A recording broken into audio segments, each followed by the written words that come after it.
Kami nagkakilala sa Star first presentation. sa look test nito.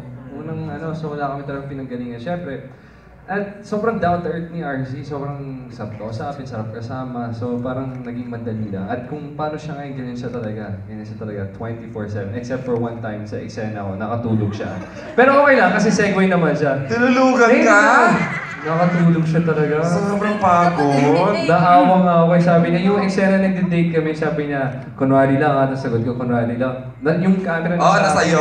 So, kita Tumayo yung lang likod siya. niya, sabi niya, kunwari lang. Sabi Pero ko, tulog. kunwari lang. Puyat. Kasi hindi ko alam, itutuloy ko ba to?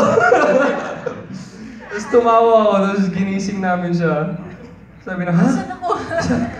Ay, sorry, nakatulog ako. Buti na lang hindi mabigat yung eksena para magbigay siya ng emosyon.